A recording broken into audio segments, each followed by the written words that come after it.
Larkspur Hollow sat at the bottom of a dry wash in the New Mexico territory, a town stitched together from adobe brick and stubbornness, where the wind dragged grit across the rooftops from 50 miles in every direction. Eli Garrow had been its blacksmith for 4 years, and on most nights he worked later than any sensible man should, because the quiet of the forge after midnight was the only place his thoughts left him alone. He hammered a wagon axle into shape by lantern light, sweat cutting clean lines through the soot on his forearms. The rancher who owned the wagon wanted to leave for Socorro at first light, and Eli had promised the repair would be ready. So he worked it the old way, heat the iron until it glowed the color of a low sun, then beat the weak spot out of it stroke by stroke, until the metal remembered what shape it was supposed to hold. His father had taught him that a blacksmith's whole trade was really just patience, wearing a leather apron. 3 years earlier, Eli had owned a freight company out of Santa Fe, 6 wagons and a contract to haul mining equipment through the passes. A bad winter and a worse business partner had taken all 6 wagons and most of his good name with them. The debts had followed him south and west, town by town, until Larkspur Hollow was as far as his credit and his pride could carry him. His wife had taken their daughter, Daisy, and moved to Trinidad, where a man named Coleman Prout could give the girl a stable roof and new shoes every spring. Eli told himself it was the right thing, letting them go. He had not seen Daisy in 3 years. She would be 8 now, maybe taller than he remembered, and some nights that thought hurt worse than any burn the forge had ever given him. He set the axle to cool and rubbed the small of his back, listening to the town settle into sleep around him, a dog barking twice and giving up, a loose shutter knocking somewhere down Cowboy. Larkspur Hollow lived in the shadow of something far larger than itself. Rancho Serrano, 60,000 acres of grazing land granted to the Serrano family 2 generations back, when the territory still answered to Mexico City instead of Washington. The rancho's cattle fed half the territory, and its riders, vaqueras most of them, women trained from girlhood in the saddle, had a reputation for being faster with a rope and steadier with a pistol than any town marshal east of the Rio Grande. Eli didn't think much about the rancho most nights. He had no cattle, no daughter to marry well, no reason to cross paths with the Serranos beyond the occasional horseshoe. That would change before the sun rose twice more, though he had no way of knowing it yet, standing alone in his forge with cooling iron and an aching back and a letter to his daughter. He still hadn't found the courage to finish. The next morning was Founder's Day, the one occasion each year when Larkspur Hollow swelled to 3 times its usual size. Wagons rolled in from outlying homesteads. Chinese laborers came down from the rail camp west of town with silk thread and herbal remedies to trade, and Rancho Serrano sent its own caravan, leather goods, dried beef, silver-worked saddles, under the watch of 3 of its finest riders. Eli had set up a table near the smithy to sell mended tools and a few decorative ironwork pieces, more out of habit than hope of real profit. The square filled with noise. A fiddle player working too hard for too little money, children chasing a dog between the stalls, an argument over the price of salt that would probably end in laughter before it ended in anything else. He noticed the little girl before he understood who she was. She couldn't have been more than 7, dressed finer than any child had business being at a dusty market, a deep red riding coat with silver thread at the collar, and she was tugging at the sleeve of a young woman who was clearly trying and failing to keep her from wandering toward the candy stall. Doña Inacute Serrano's granddaughter, someone nearby murmured, "The heir's heir, little Luz."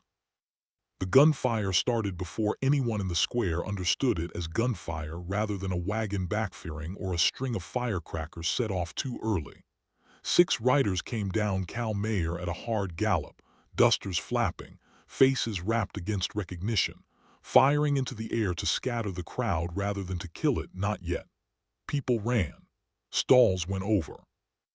Eli grabbed his table and shoved it aside more out of reflex than plan, and in the gap it left he saw the men converge on a single point.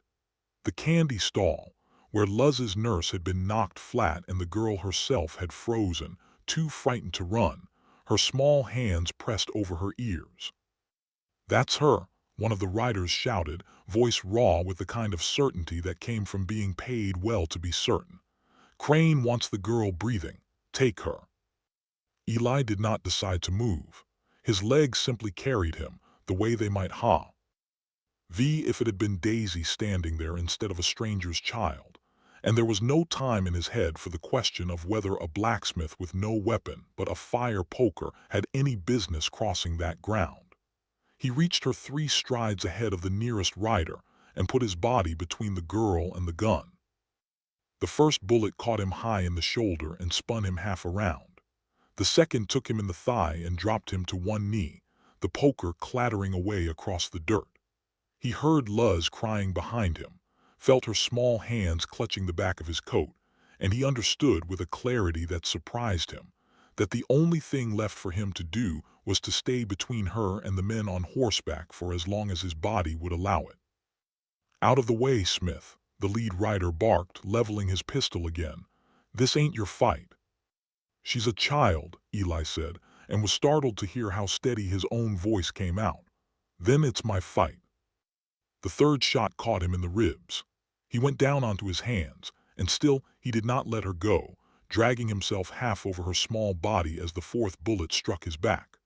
The world had narrowed to a roaring white edge by the time he heard new sound cut through the gunfire. The unmistakable thunder of riders coming in hard and fast, 3 horses moving as one, and a woman's voice cutting across the square like a whip crack. "Serrano Guardia, hold." Capitana Reina Alvarado came in at a dead run, twin pistols already speaking, and her younger sister Soledad swept past on the flank with a rope, already singing through the air, to drag a rider clean out of his saddle. The third guard, a narrow, quick-eyed woman named Paloma Cruz, put 2 of the raiders down before they understood the fight had already turned against them. What was left of the gang scattered into the side streets, and the Guardia let most of them go rather than abandon the wounded man and the child still curled beneath him. It was Reina who reached Eli first, turning him gently onto his back, her dark eyes moving fast over the damage 4 bullets had done to a man who had no earthly reason to take a single one of them. "Foolish," she said, pressing her own scarf hard against the worst of the bleeding. "Foolish and alive. Don't you dare stop being the second one." The last thing Eli remembered was Luz's small face hovering above his, tear-streaked and fierce, telling him in a voice that cracked but did not break that he was not allowed to die, because she hadn't thanked him yet.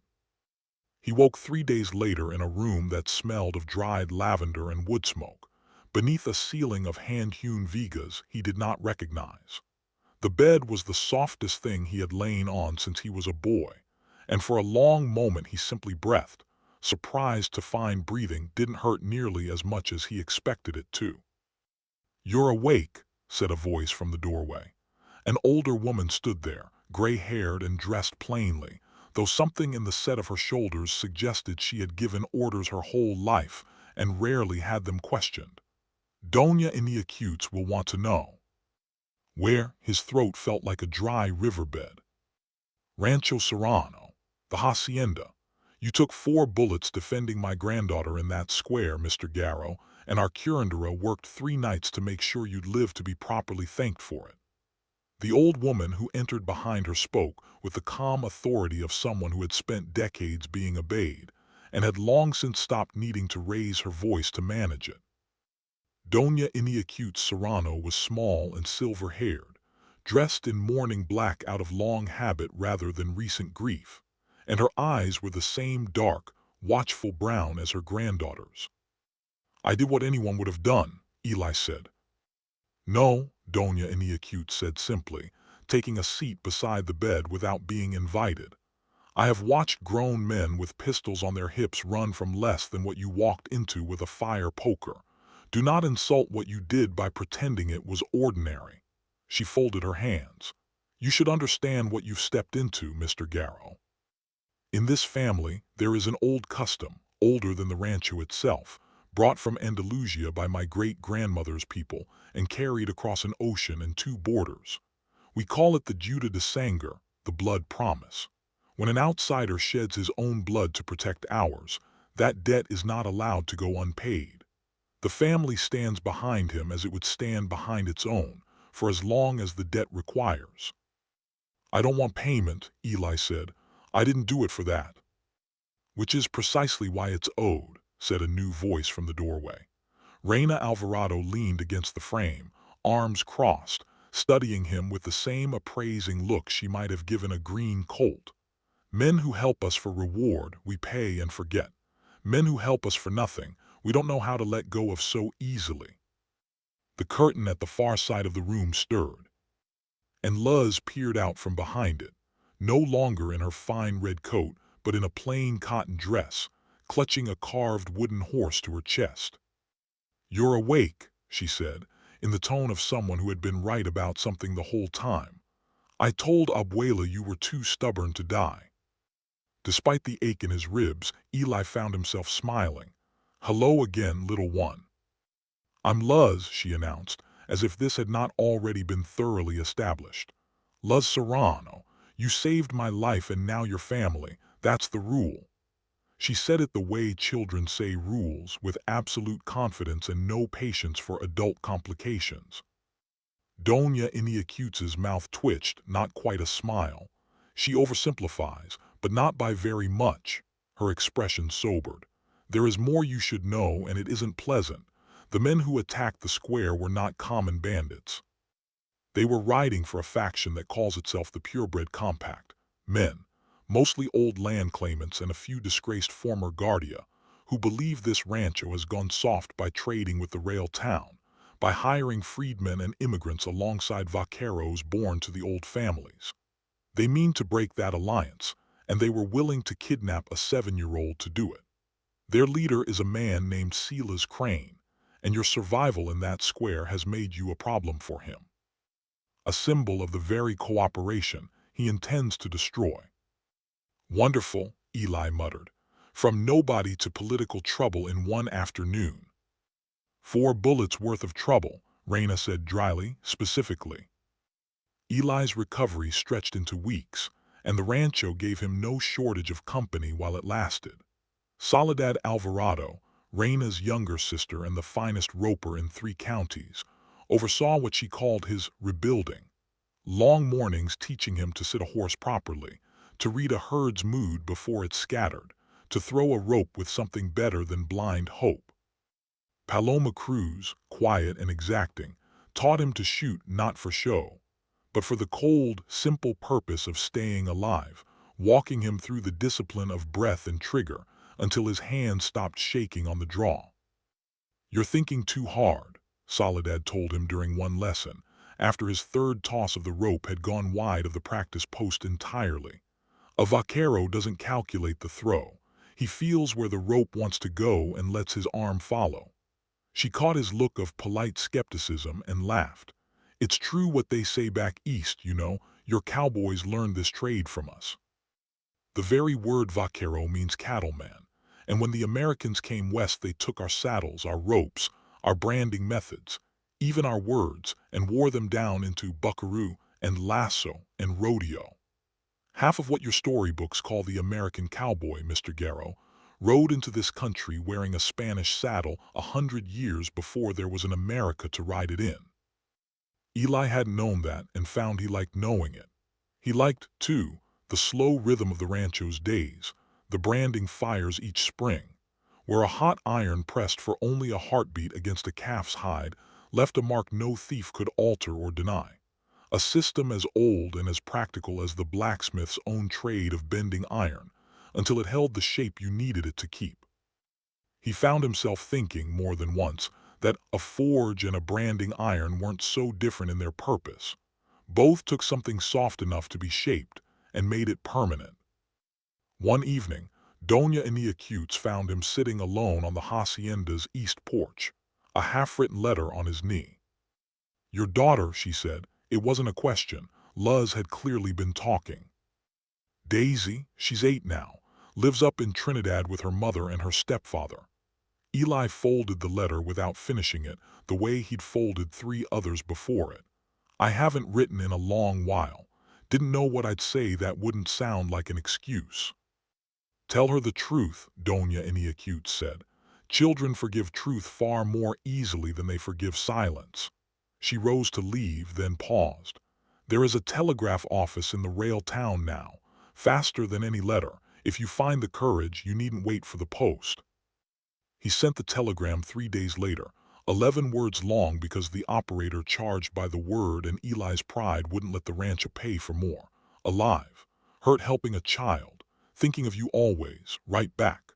The reply came 2 days after that in Daisy's careful, looping hand, copied out by the telegraph operator in Trinidad. Mama read me the paper. They say you're a hero. Are you really staying with a princess's family? Tell me everything. He read it 11 times before he let himself sleep. The lessons continued, and so did the warnings. Word reached the rancho that the purebred compact had not scattered after the failed kidnapping but regrouped, and that Crane was planning something larger to coincide with the dedication of Union Crossing, a new joint depot. Built with rancho money and railroad steel, meant to mark the formal alliance between the old Serrano cattle trade and the new rail line running east. Dignitaries from both sides would attend. So, Crane's men had let it be known through careful channels, with the blacksmith who had embarrassed them in the square, or else the compact would find softer targets among the crowd instead. They want you there to kill you in front of everyone, Raina said flatly, laying it out without softening it. A public lesson, proof that the old order doesn't bend. Then I'll go, Eli said. Absolutely not, said Soledad.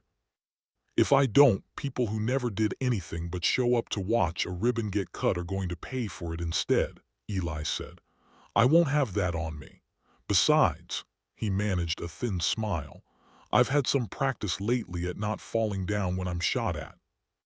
The depot at Union Crossing had been built where rancho grazing land met rail track, a single long platform of new lumber and iron beneath a banner reading, in both English and Spanish, a future shared is a future doubled. Eli stood among the security detail rather than the guests, dressed plainly, a borrowed rifle slung across his back, his guardians spaced through the crowd where they could watch without being watched. The attack began the way Raina had warned him it might, not with noise, but with its absence. Several of the rail company's hired porters moved with a coordination too precise for ordinary laborers, drifting toward the speaker's platform from different directions at once. Eli caught Paloma's eye across the crowd and gave the smallest nod. Already inside. The signal, when it came, was Silas Crane's own voice, rising above the dedication speeches as he threw off his porter's coat to reveal a case of dynamite strapped across his chest, 6 sticks bundled and wired with a striker in his fist. The old blood doesn't mix with the new, he announced, loud enough to carry across the platform. Not while I'm breathing, not while there's a Serrano left to mix it. But the crowd that should have panicked instead parted, revealing rifles already raised from every side, rancho riders and rail guards both, drawn together in exactly the cooperation Crane had come to destroy. Drop it, Crane, Raina called, stepping forward pistol level. You're surrounded twice over. Crane laughed, a short, ugly sound. Surrounded don't matter much to a man holding dynamite, Capitana. His thumb hovered over the striker. I came to die today. Question is how many of you I take with me. He was perhaps 30 feet from the gathered dignitaries when his hand began to move, and Eli understood, with the same clarity he'd felt in the square, that there was no time left for anyone with a rifle to act. He crossed the platform at a dead run, closing the distance before Crane fully registered the blacksmith was moving at all, and threw his full weight into the man's gun arm a half-second before the striker could spark. They went down together, grappling for the striker, Crane snarling something Eli didn't have the breath to hear over the roar of his own pulse. He remembered, in that strange suspended moment, not a single thing Soledad or Paloma had taught him about knives or ropes, but something far older, his father, a sometime prizefighter before he was ever a blacksmith, teaching a boy of 12 how to throw a fist that came from the hips and not the shoulder. The punch caught Crane square on the jaw, and his grip loosened just enough. 3 shots rang out together, Reyna and Soledad and Paloma firing as one, and Crane went still. Eli pried the striker carefully from dead fingers and held it up, hands shaking, until a railroad demolitions man could get the wiring safely apart. The platform stayed silent for one long breath, and then broke into something that was not quite cheering and not quite weeping. Rancho riders and rail workers and townsfolk all finding themselves on the same side of a line that no longer seemed to need defending. That, Reyna said, hauling him to his feet, was the single most reckless thing I have watched a grown man do, and I have watched quite a lot of recklessness. It worked, Eli pointed out. That is exactly the part that worries me, she said, but she was smiling when she said it. The purebred compact did not survive Union Crossing in any form worth fearing. Without Crane, and with the story of a one-armed blacksmith disarming a dynamite charge spreading faster than any newspaper could print it, what remained of the faction scattered into ordinary cattle theft and was mopped up by territorial marshals within the season. Doña Iniacutes held a ceremony at the hacienda a week later, smaller than Union Crossing but no less solemn, and placed around Eli's neck a pair of silver spurs etched with the Serrano brand. Not for riding, she told him, but for remembering, the same way a brand on a calf's hide remembered which herd it belonged to. The debt is paid, she said. What I am offering you now isn't owed, it's chosen, land if you want it, a place at this rancho for as long as you'd care to keep it. I'd like that, Eli said, but I think I'd still like to keep the forge too. There's talk of a joint smithy going up near Union Crossing, rancho ironwork and rail ironwork, worked by the same hands. I'd like to be the one teaching it. Vaquero boys and rail apprentices both, learning the same trade side by side. That sounds remarkably unglamorous, Soledad said, after everything else. Good work usually is, Eli said. Doesn't mean it doesn't matter. Reyna studied him for a long moment the way she had back in that market square when he was bleeding into the dirt and refusing to admit it. The Guardia has decided, she said, that our assignment to you isn't quite finished. There's been talk of permanent liaisons to the new joint smithy, security, advisors. She shrugged, the closest thing to embarrassment he'd seen from her. Someone has to keep you from running at dynamite a second time. I'd like that too, Eli said, and meant it more than he'd meant almost anything in 3 hard years. Daisy and her mother came down from Trinidad that autumn, riding the very rail line Eli had nearly died defending. He stood on the new platform at Union Crossing watching his daughter climb down from the rail car, taller than he remembered, and when she ran to him, he caught her exactly the way he used to before everything had gone wrong, and held on exactly as long as she'd let him. They said you fought a man with dynamite, Daisy said into his shoulder, half question, half accusation. I did, he admitted. That was extremely foolish, Daddy. It was, he agreed. I seem to do that lately.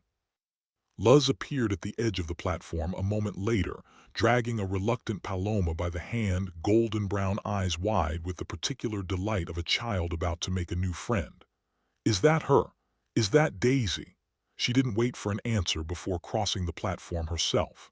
I'm Luz. You're going to like it here. There's a horse exactly your size and I already named her for you. Eli watched the 2 girls fall instantly into the easy, uncomplicated friendship that children manage and adults mostly forget how to.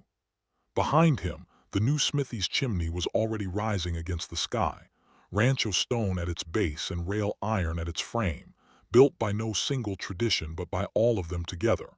He thought of the letter he'd never finished writing, and understood, finally, that he hadn't needed the right words after all.